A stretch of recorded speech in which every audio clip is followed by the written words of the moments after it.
partir pour l'Algérie. C'était hier, donc. Abdelaziz Bouteflika. On a vu les images à la télévision, très affaibli depuis un AVC en 2013.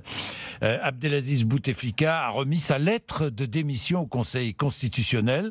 Image diffusée par la télévision nationale algérienne. Fatigué, vêtu d'une gandoura, tunique nord-africaine, beige, assis dans un fauteuil moulant, remettant cette lettre, un fauteuil roulant, remettant cette lettre placée dans une chemise aux armes de la présidence. Il a remis cette lettre au président du Conseil constitutionnel. Cette décision, écrit-il, est destiné à contribuer à l'apaisement des cœurs et des esprits de mes compatriotes pour leur permettre de projeter ensemble l'Algérie vers l'avenir meilleur auquel ils aspirent légitimement. Voilà ce qu'explique le chef de l'État. On le voit à l'image sur RMC Découverte. Nous sommes en direct avec Marie Régnier, l'une de nos deux envoyées spéciales, Marie Régnier, envoyée spéciale avec Nicolas Roper en Algérie. Marie, bonjour. Bonjour Jean-Jacques, bonjour à tous. Marie, vous êtes réveillée tôt, les Algériens se réveillent ce matin, il est quelle heure? Il est 6h10 en Algérie aujourd'hui. 1 heure de moins, oui. Ouais, 1 heure de moins.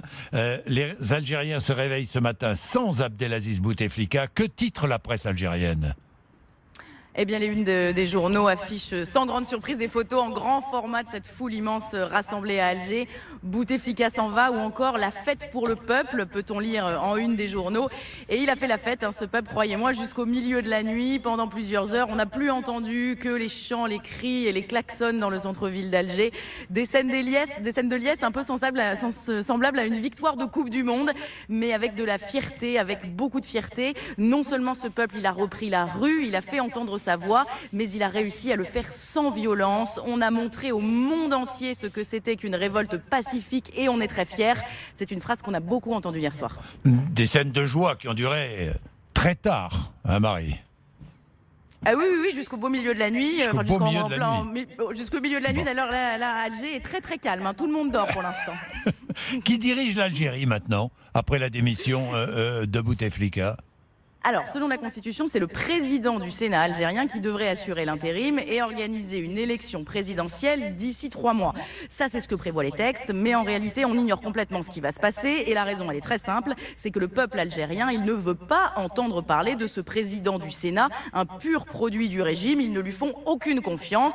Et dès hier soir, les manifestants nous l'ont dit, ils l'ont martelé. Oui, ils ont obtenu la démission d'Abdelaziz Bouteflika, mais ce qu'ils veulent, c'est le départ de tous ceux qui ont eu des responsabilités dans ce système, comme ils disent, qu'ils dégagent tous. Vous connaissez le slogan, on l'entend dans les manifestations depuis plusieurs semaines.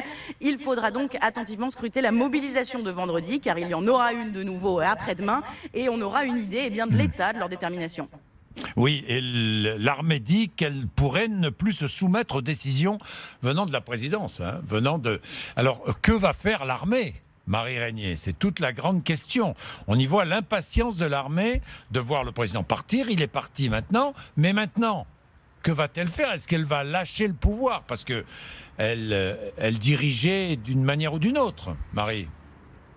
Oui, elle a toujours été en arrière-plan dans la politique algérienne, et c'est vrai qu'hier on a vu qu'elle a mis un coup de pression, si je peux dire, un deuxième coup de pression pour dire maintenant il faut qu'Abdelaziz Bouteflika démissionne, et vous avez vu que la démission est arrivée à peine une demi-heure après ce deuxième coup de pression de l'armée. Donc on voit qu'elle a toujours une influence, et maintenant on va voir comment elle agit, ce qui se passe. On en saura mieux dans les prochaines heures. Bien sûr, avec ces nouvelles manifestations de vendredi.